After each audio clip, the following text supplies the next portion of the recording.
Hey everyone, Saoirse here. Happy Friday. It's the day after St. Bridget's Day, or Brigid Lan Fila Brige, and today is Groundhog Day. And I thought I'd go and show you, go ahead how to make a cross vrije. So, as Bridget's cross. So, you probably already know, and there's plenty of videos online about it, but they just show you how to make it. They don't actually show you how to go wildcraft it. And so I wanted to come on tonight and show you a bit about that, because yesterday we wildcrafted some rushes, and so just to show you about that. This is the cross vrije, the Bridget's cross, and the rushes that you get them from are the Loch.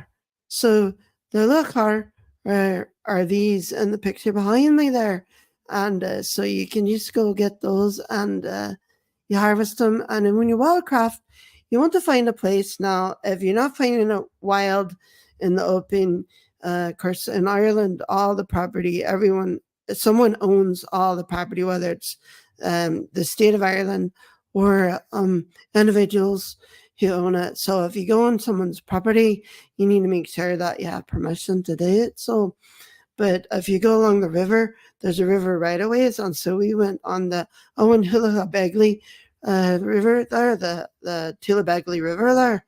It's just down the road that way. And so we wildcrafted there, no bother, and didn't even have to get permission. So that was really nice. So anyway, so that's it. So back to the cross vrije. So yeah, let me explain that. So the cross, of course, that makes sense, and the vrije is brigid, and so that's the genitive. So it's the apostrophe s version of it in Irish. So just tell you that there. Now, going back to I'll share the slides here. I was going to do a video, but it didn't really work out. So I just want to throw this up here for you to see. And there we go. So get the slides coming there. And then you can, there we go. So now you can see what it is. So here we go. So here's like a wee rushes that you get. And when you wildcraft, you don't want to harvest all of them, or else it'll be like the echinacea, the golden seal, and the rosewood, and things like that, where people, they go in and they say like, oh, here's all this, and they harvest all of them, and then there ain't any left to grow. So you don't ever want to do that as a wildcrafter. You only just take what you need.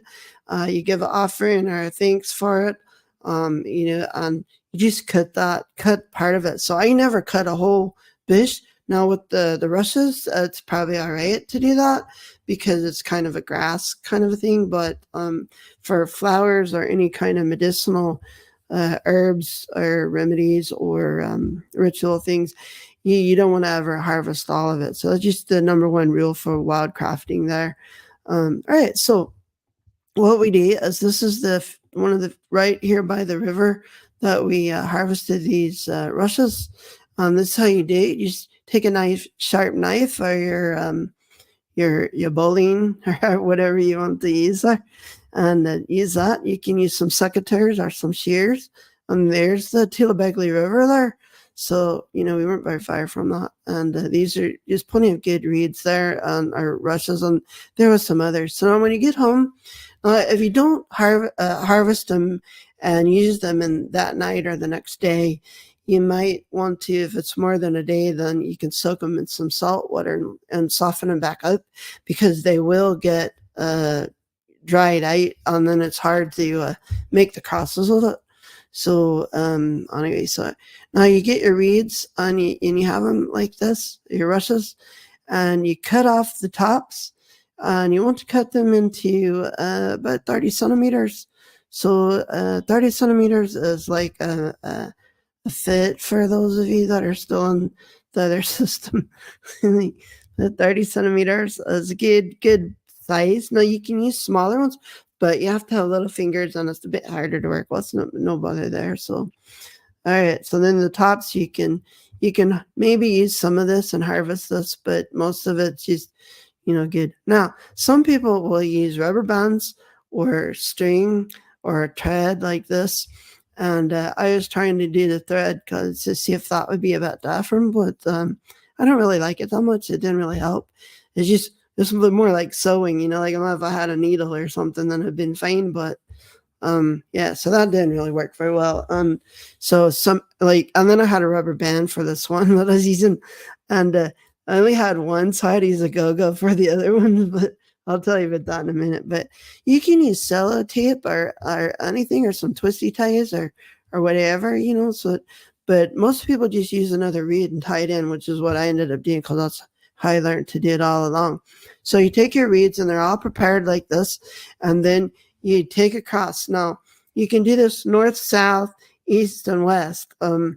But some people like to do it like where the top north is 12 o'clock and the south is 6 o'clock. So what you take your 12 and 6, or your north and south, and you take a reed, the next one over, and you bend it in the middle with your thumb. And then you take it and you put it over toward the 3 o'clock. So you're going to be doing that east. So it'll be pointing east, which we always learned it by the directions, but you might, maybe the clock will make more sense to you there. So now you just fold it over that way, and then you do one going the other way toward the 9 o'clock or the west. So now you're going west. And now you take that one from the west and you rotate it. Oh, there we go. Rotate that down one, and then you do another one going that direction. So now what you do here is you roll it over and you bring it down this way toward the 6 o'clock or the south, right? And then you rotate it again, and you're going to be rotating it 2-hole. So 2-hole is anti-clockwise. So you rotate it. So you take your 9 o'clock and you rotate it to the 6 o'clock, or you take your west and you rotate it to south. Again, you're going 2-hole, which is anti-clockwise. So anyway, you just keep doing that. You just add another one on there, and then you just come around and you do that until you finally get to the point where you have enough that you're really good. And now your last one, make sure I do that. Yeah. So the last one, you slide the last one from the west, and you're going to slide that out a little bit so that the new one that you're putting down going to the south will go right through that loop, and it'll hold it for you. So that way it'll hold it all together for you. And then you end up with that. Now all you got to do is tie off your ends. So again, like I said, you can try to use the thread here, but it's probably better to just go ahead and use the reed. And so, as a matter of fact, will you hand me a reed there? And one of the crosses, the cross reed over there. Oh, there we go. Thank you. Gonna make it. So here's a good big reed here that we can look at.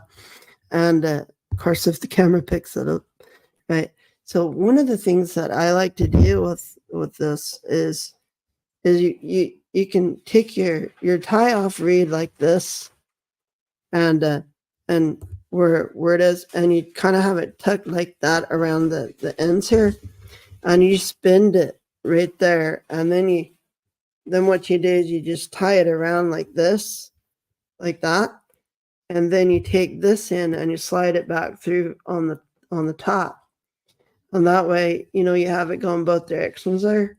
You got to make sure that it's not too tight, because what you do is you come back and you tighten it down like that. So, and then when it's tight on that, then you have it like that. So one's pointing down and one's pointing up, and then you just trim it off at the ends so that it looks kind of like that. See? So just trimmed off there. And that's the best way to do it, So anyway, that's a quick way to do it. Now, it's been a while since I've done it, so really, I don't know that it really looks as good as I'd like, but it's not too bad. I mean, and it's good to do it that way. And so now there's another kind that you can do. Let me show you that. Go back to this one. Here we go. Oh yeah. So here we are tying it off here. And then you trim the ends. So that's all you got to do. Now, this is a woven cross that kind of looks like this. in 2 different directions. So what you do, you take 3 threes. So you take 3 sets of 3. So you get 9 altogether. And then you tie those off. And again, this is where I use the rubber bands and the go-go because I didn't have another rubber band. So now you have 9 of them in sets of 3. So right there. And then you do that again for the next one, right? And so now you have 2 of those and you're going to weave that together. So you split, you cross them out like that. And then you set them out. So you're going to weave it. So then you just weave it in just like this. No bother. So take a look at that. And then in the end, it looks like this. And again, you tie it off the same way and then you trim your ends. And there you go. Voila. They're chinny. So depends on, there you go. Now, another one that I did, and neither of these I really did very much, growing up. I always did the traditional one. So, but I always like using the rushes to do it. This is the 3-legged one, which you can think of the Triskalia or something like that, or the Trinity one. And so what you do here is you do it the same way, except you're only doing 3. And what you got to do is you got to bend that 9 o'clock one down. So each time you rotate it 2 hole, you bend it down. But there's better instructional DVDs or not DVDs, videos on YouTube that you can watch for that. So there you go. So yeah, and that's what it looks like. They're ready to after it's tied off, and now we just trim it off, and there you are. So here's the 3 that I made today for this video. So they look pretty good there, and yeah. So what do you know?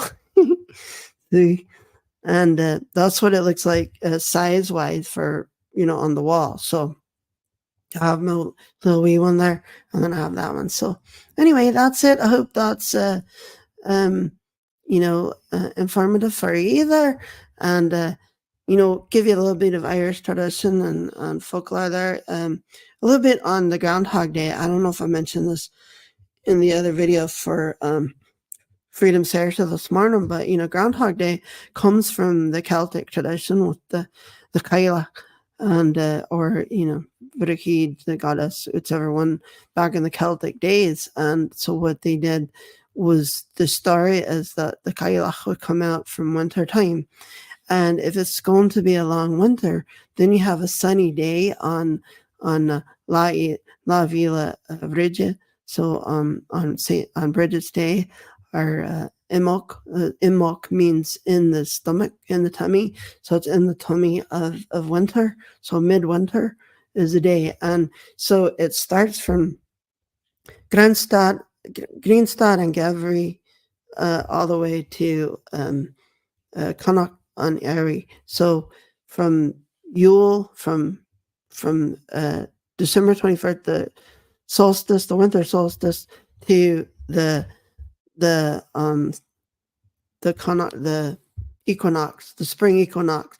Right in the middle of that is Imok. So, or right close to Brigid. So, and you might think that Brigid's Day was on the 1st of February. That's only for the calendar. So the calendar people did it the 1st of February. But the Celts did it the night before. It's a night and then day, and that's one day. So it was evening and morning in one day. So that's how the Celts did. Of course, other traditions did that way too. And so on the equinox, halfway between that, it's going to be on the 4th. So the 4th of February this year. So, and then also the bank holiday is on the 5th, because last year Ireland started remembering to do it as a bank holiday now too, because everyone else was doing it anyway. So it's like, why not make it a national holiday? So that's what they did last year. So that was grand too. So anyway, so if you miss the 1st, you can still celebrate on the evening of the 3rd. So on the 3rd, and then the 4th will be the actual day. But you have 3 days, just like a full moon. You have 3 days that you can celebrate it. Don't have to be totally specific on that one day. So if you miss the 1st night, you still have the 2nd night and the 3rd night to do it. So there you go. So get your cross, put it out, you let it be blessed, put some cloth out, put some banya out, so put that out, and then you'll be blessed for the year, and that'll be good if you want to keep that tradition going. So, well, that's it for now. I don't want to go on for all night long. Happy Friday. Hope you have a splendid weekend. It's a bank holiday, so we have 3 days off now, so basically almost 4 days. So it's good to do it, so we can recover from Christmas and New Year's and all of that, and have a day to catch up and look forward to spring. So that's what we'll be doing tonight. So Shaniga full. Hope you enjoyed that. That's all for now. Goodbye.